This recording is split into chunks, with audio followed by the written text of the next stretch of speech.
স্বয়ংক্রিয়ভাবে নাশকতা সৃষ্টির মাধ্যমে নিজেদের অবস্থান আর শক্তিমত্তা জাহিরের চেষ্টা চালিয়ে যাচ্ছে দেশে থাকা কার্যক্রম নিষিদ্ধ আওয়ামী লীগের নেতাকর্মী এবং সমর্থকরা। দলটি গত প্রায় ২ বছর ধরে মাঝে মধ্যে ভাড়া করা লোক দিয়ে এখানে সেখানে ককটেল নিক্ষেপ, অগ্নিসংযোগ এবং ঝটিকা মিছিল করে যাচ্ছে। প্রতিষ্ঠা বার্ষিকীকে ঘিরে ২৩শে জুন নেতাকর্মীদের মাধ্যমে ফের নাশকতা ও তৎপরতার চেষ্টা করে তারা। তবে সেই পরিকল্পনা ঠেকিয়ে দিয়েছে আইন শৃঙ্খলা বাহিনী।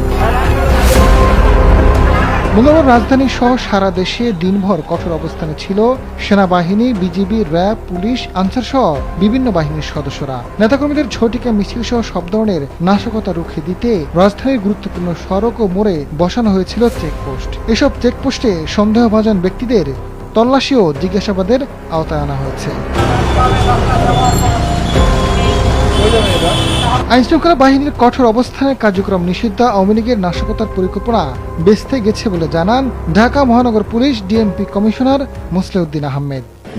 এবং আমরা বেশ কয়েকজন তাদের সদস্যকে, নেতাকর্মীকে আমরা গ্রেফতার করেছি।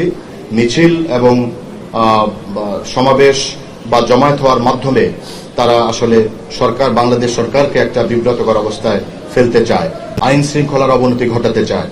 তো সেজন্য আমাদের প্রত্যেকটি ঢাকা মেট্রোপলিটন পুলিশের প্রত্যেকটি সদস্য দিনরাত তাদের উপর যে অর্পিত দায়িত্ব, সেই দায়িত্ব সঠিকভাবে পালন করার মাধ্যমে তাদের এই প্রক্রিয়াকে, তাদের এই পরিকল্পনাকে এখন পর্যন্ত নস্যাৎ করে দিয়েছি।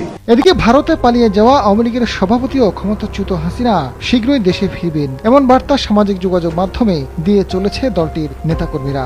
দলটির শীর্ষ নেতাদের বেশিরভাগই বিদেশি পলাতক, অনেকে দেশে কারাবন্দী। বিদেশি পলাতকরাও নানাভাবে দিচ্ছে তাদের নেত্রীর ফেরার বার্তা। প্রতিষ্ঠা বার্ষিকীকে সামনে রেখে নতুন করে আলোচনা জন্ম দেয়। কিন্তু আন্তর্জাতিক অপরাধ ট্রাইব্যুনালে মৃত্যুদণ্ডপ্রাপ্ত হাসিনার ফেরার পথ কতটা সহজ তা নিয়ে প্রশ্ন রয়েছে।